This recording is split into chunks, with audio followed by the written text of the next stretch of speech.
attacking our most vulnerable citizens. The Project 2025 plan is not a game. Look it up.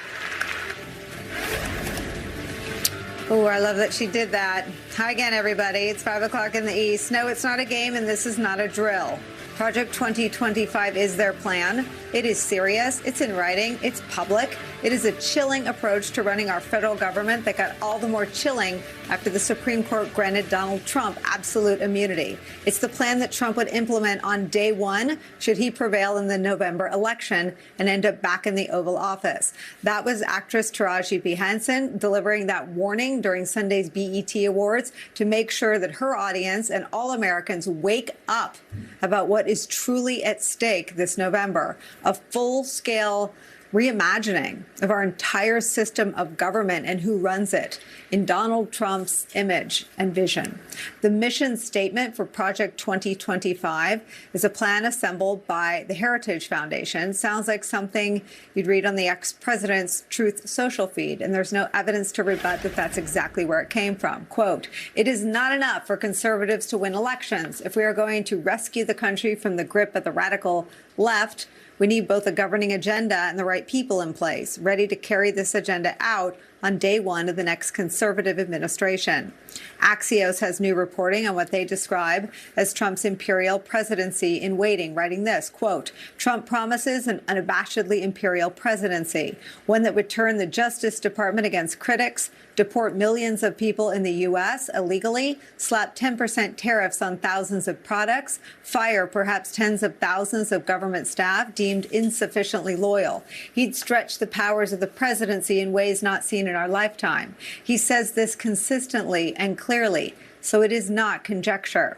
A few other headlines from Project 2025's 900-page-plus mandate, putting Christianity at the center of American life and government, criminalizing the mailing of abortion medication, the most common form of abortion care, criminalizing sending that through the mail, taking the word abortion out of all laws, policies, and regulations, as well as terms relating to gender and sexual identity, removing protections for the environment, denying climate change, eliminating the Department of Education.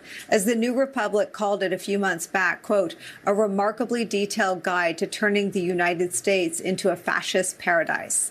And now, after yesterday's seismic ruling from the Supreme Court that an American president has immunity for all official acts, there is legally no limit to what Trump will do and can do. It's where we start the hour. It's where we'll start this hour every day, as long as there is news to share on this front with our favorite experts and friends. Writer and editor for Protect Democracy, Amanda Carpenter, is here. President of Media Matters for America, Angelo Carasone, is here. Former Deputy National Security Advisor under President Obama, Ben Rhodes, is here. And Democratic strategist and professor at Columbia University, MSNBC political analyst Basil Smikle is here. Amanda Carpenter, I start with you. It's taken the media a minute. We're behind the great Taraji P. Henson. But I think that the Supreme Court decision has focused the minds of the media, I hope. We're going to try to get through a lot of it. It's about 600 pages long. But tell us what you first sort of seized upon. I know you've been looking at Project 2025 for a long time.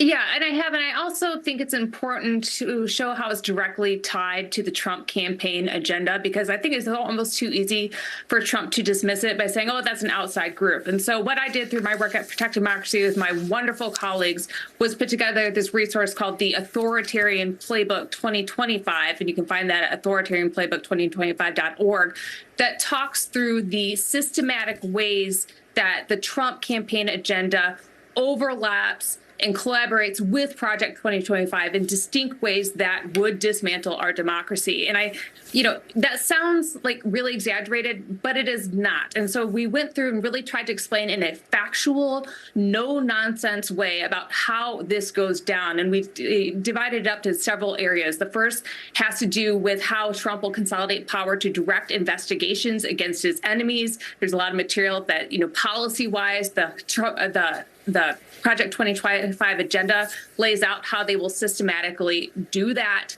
that allows his loyalists to engage in lots of regulatory retaliation, putting the tariffs against his enemies, things that he really experimented with in his first term and trying to double the shipping rates of Amazon to punish Jeff Bezos. That clears the decks for that kind of stuff. And so that's where things you'll hear about Schedule F and these purges of civil servants come into play, because they're going to need a lot of people to do that. And Project 2025 has a big job resource bank to vet people to be ready to go on day one. But probably the most alarming things have to do with consolidation of power at the military. We're talking about federal law enforcement overreach when Trump says something that he thinks that shoplifters should be shot on the spot. And then policy-wise, he promised to indemnify law enforcement who overreaches so that they cannot be held accountable. You talk about the domestic deployment of the military, abuse of the Insurrection Act, and you couple all this with an unfettered pardon power, which he's already shown that he has a penchant to abuse in the ways that he's already pardoned his political loyalists and allies. And so this all adds up in the end game, which is always the authoritarian end game, is that they don't leave, right? Because once you consolidate all this power, you can't give it up. And so that's where this always goes. So if people want to check that out, we really did our best to distill it in a clear, easy, factual explanation, because if you look at Project 2025, it is a lot to go through. So let's look about where this intersects, get really focused on the ways that our democracy will be threatened, because that's the quickest way we can get to some solutions in terms of maybe, putting some more guardrails in place when it comes to Congress. Because, Nicole, I think we've learned from this process, we can't keep banking everything on the next election and the next presidency. People have to get to work and get creative now. Well, what is the solution other than making sure that Trump is never president again and can't put this into action, Amanda? Well, for starters, I think we've seen the slide of SCOTUS supersizing the presidency for quite some time. And obviously, this immunity ruling is a wake-up call. I think this is to be a time for, Democrats in Congress to really get smart and savvy about reining in executive power before it's too late. I understand that legislation probably can't be passed right now, but this is a good time to start building the case for it. Instead of breaking out about what's going to happen to the presidency, use the power that you have now to build that message, to talk to people, to get solutions. Because I don't want to come off as lecturing as like a Republican that's on here saying Democrats need to do more. But it is my feeling now that MAGA is on the rise, but just simply because they're out working everybody on a lot of fronts. Yes, the courts have let us down, the Republican Party has let us down, but they are not stopping. And so I think we need a lot less panicking and a lot more working. Yeah, Ben, there is this thing. I described it to David Jolly in the last hour as, I am a guest in the Democratic coalition. I don't plan on leaving. I'm like the House guest that won't leave. But there is this sense that Republicans with the most malevolent and malignant leader and the most rotten set of enablers have done too much damage. Who is the Democratic Leonard Leo? Who is the writing the pro-democracy Project 2025? And I actually asked 5 people. I got 5 different answers. 1 is the Constitution. 2 is WhiteHouse.gov. Who is sort of sitting in the quarterback chair to give Joe Biden's vast pro-democracy agenda its marching orders to try to push back against what is, malevolent and malignant are the only words I can come up with to describe Trump's plan for a second term.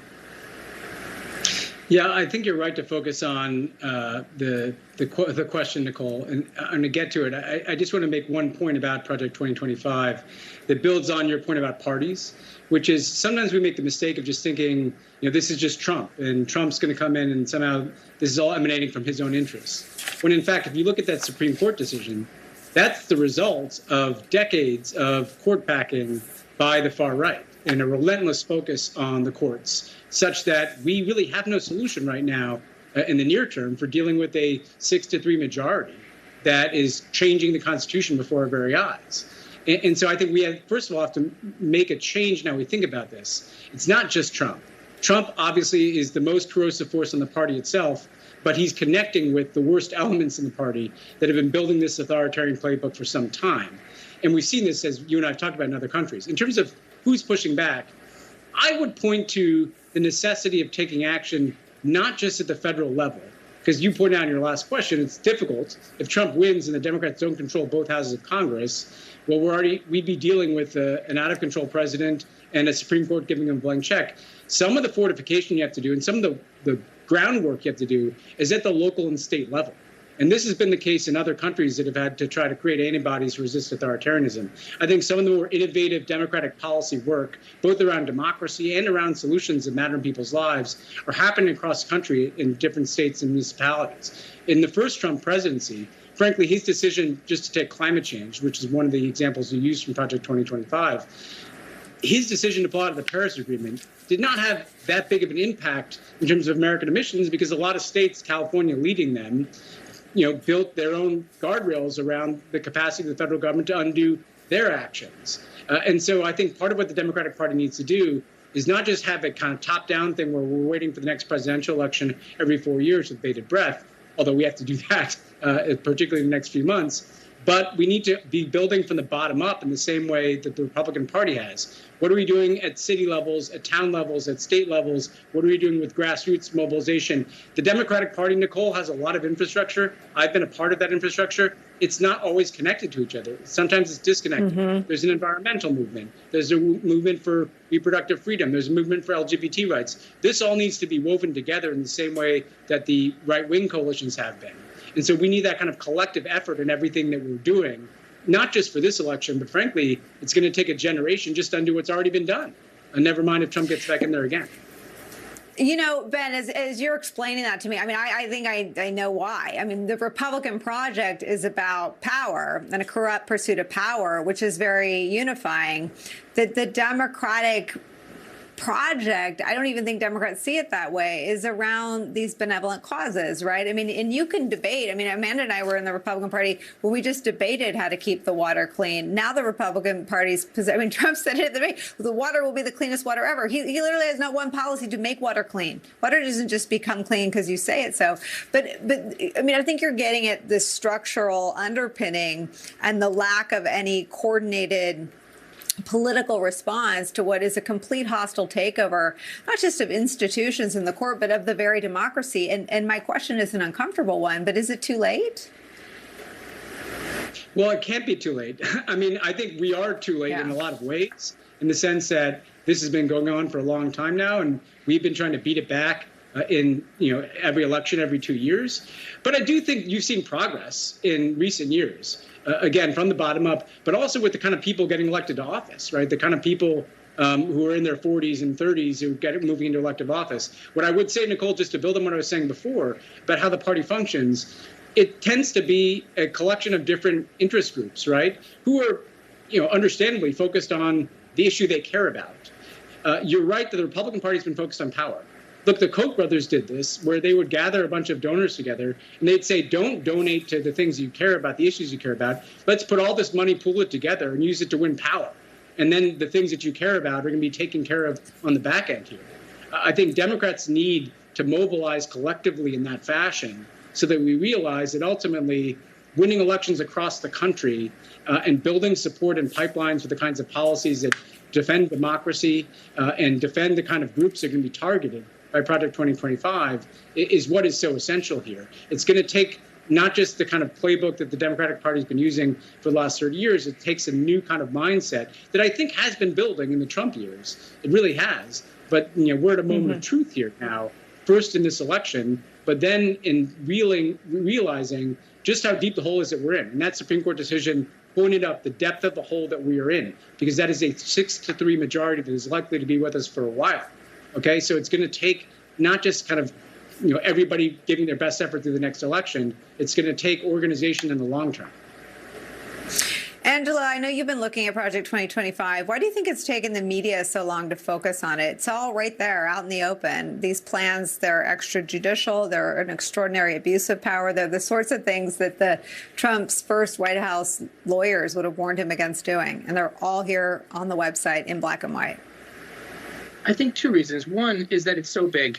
It's hard in the media. You have to sort of identify what's the story. It's a short segment. There are very few programs and shows and outlets that will sort of delve into that kind of complexity. And then I think the second part is is that the internalization that it's a real threat.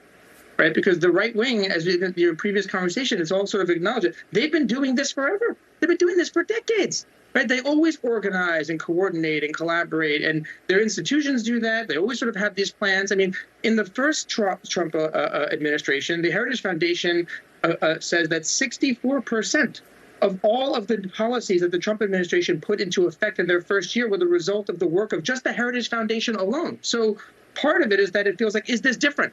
And I think now with the Supreme Court decision, it's provided a lens to say, wait,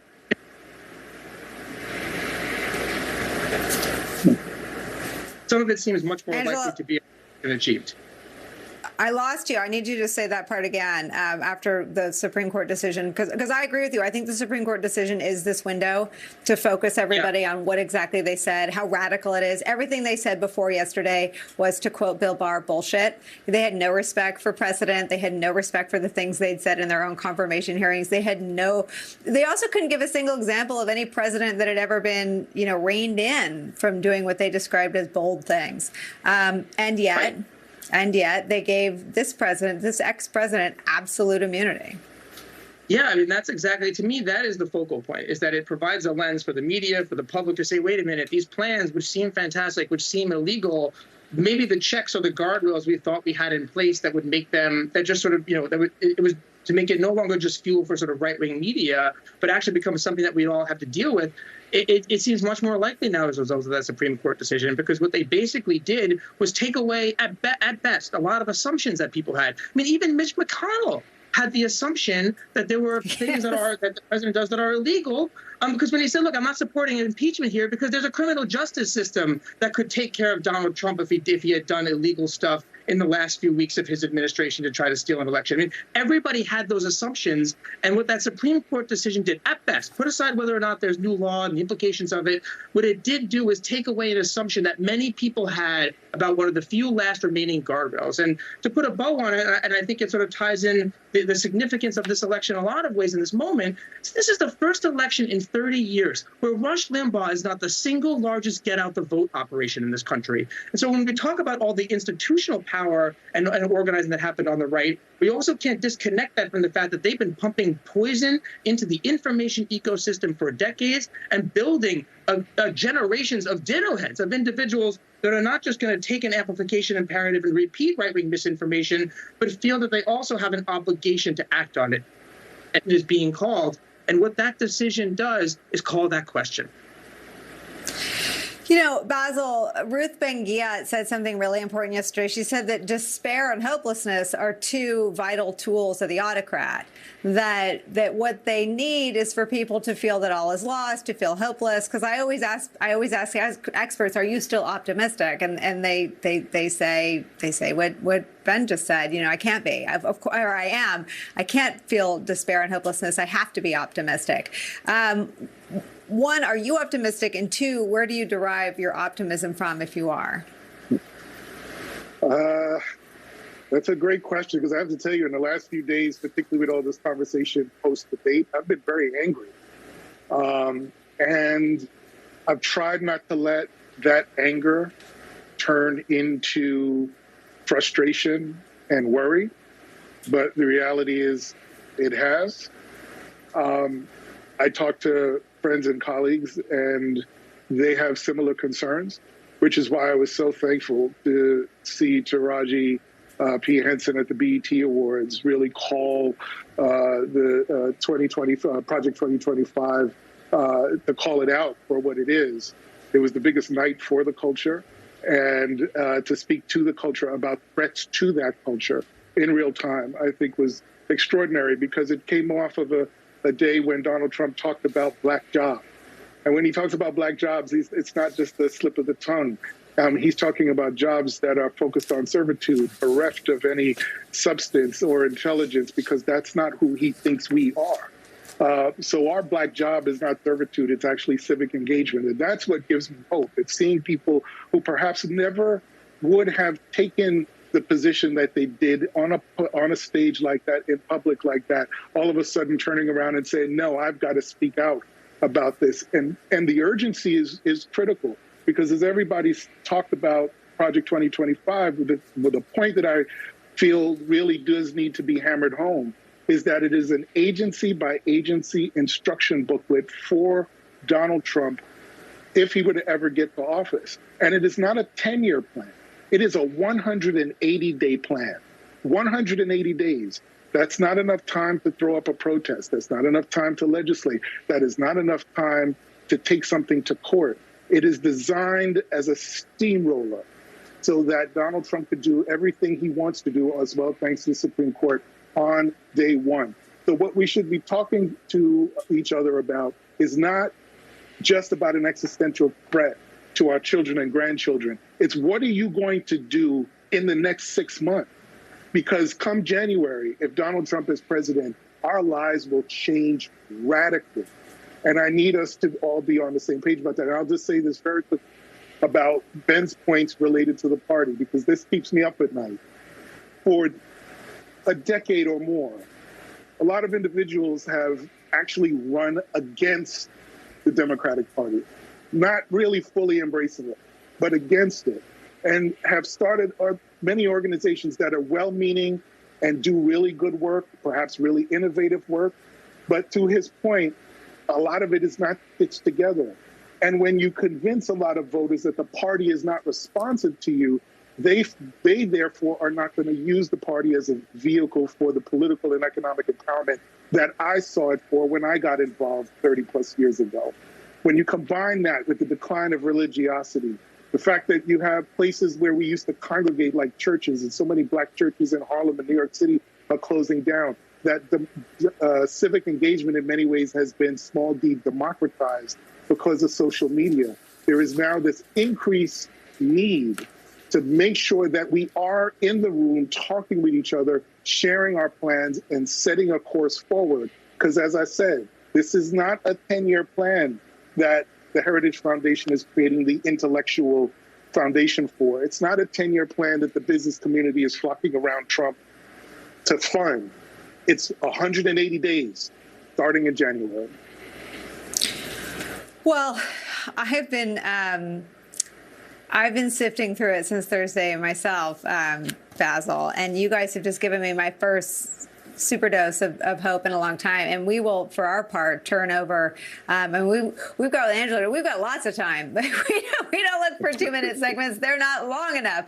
We need 20-minute segments. I actually have to sneak in a break first, but we'll try to do some of that work here. No one's going anywhere. There's much more to get to. I want to show you what Trump's own person in charge of the people is saying about how this would work and what this would look like should Trump prevail in November. Plus, Lordy, there are more tapes, many more tapes, and we've got them. We'll play them for you later in the broadcast, all thanks to the journalist who sat down with the disgraced, convicted ex-president half a dozen times after he lost re-election. Ramin Sotoudeh is back with those never-before-heard clips and audio tapes, including why Trump, in his imagination, thinks he actually won the New York civil fraud trial, which he lost bigly. Deadline White House continues after a quick break. Don't go anywhere. So the number one thing is being aligned with the agenda. The second would be competency, being able to actually work in the environment. And experience doesn't matter quite as much because there's a lot of junior roles as well, and sometimes experience is bad. But it's more about just being able to do the job. And the number one thing actually to see a job through is not caving to media pressure, because if you're in an important role, they are going to come after you. It's only a matter of time. We're back with Amanda, Angelo, Ben, and Basil. Amanda, I've watched that a few times. Every time I see it, I fight with myself over what the most startling thing is that he says. I used to think it was loyalty is more important than experience because experience can be bad. But this time, the way I heard his point about media is more, don't believe what you see, don't believe what you hear. We need people who can stay the course, even if the press is covering the policy as extrajudicial. What do you understand from looking at this plan from what John McEntee is saying? A lot of the mythology that Project 2025 is based on is that Trump was stymied by this deep state that was out to get him from day one of his presidency. And if you look at the specific cases where they think that Trump was sabotaged or the deep state lashed out against him, what you actually see are Republican handpicked appointees who told him no for some reason, in some policy area, because they believed it would violate the Constitution or it would go against their own oaths of office. We're talking about when he asked if he could shoot people at the border, and Department of Homeland Security officials said no. We're talking about when he leaned on the Department of Justice to drum up a sham investigation so that he could stay in power, and Bill Barr said no. We're talking about when he held up aid for Ukraine, and people in Congress started saying, where did the aid for Ukraine go? And people started looking into it.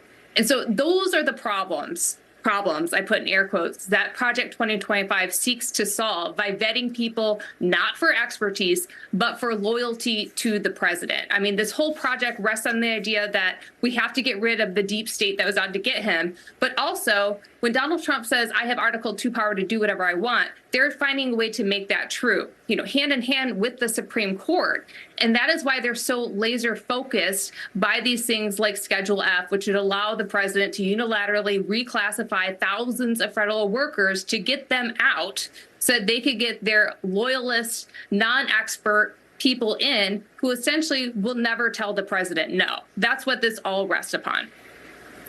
And the Supreme Court figures in, Ben Rhodes, because the court yesterday reaffirmed the absolute nature of his pardon power and his absolute immunity for official acts, which is how they would couch all of this. I mean, the other thing that pulls the Supreme Court into this story in a pretty central way is that the gentleman in the clip we came in on, his name is John McEntee. One of the people who gave John McEntee a list of names was Ginny Thomas. So it is all on the right, a single project.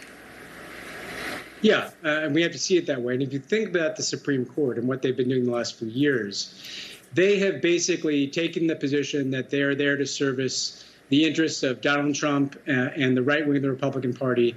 And they are no longer in any way playing the role that the Supreme Court has at times played in American history, where they're kind of a last guardrail for rights for individuals.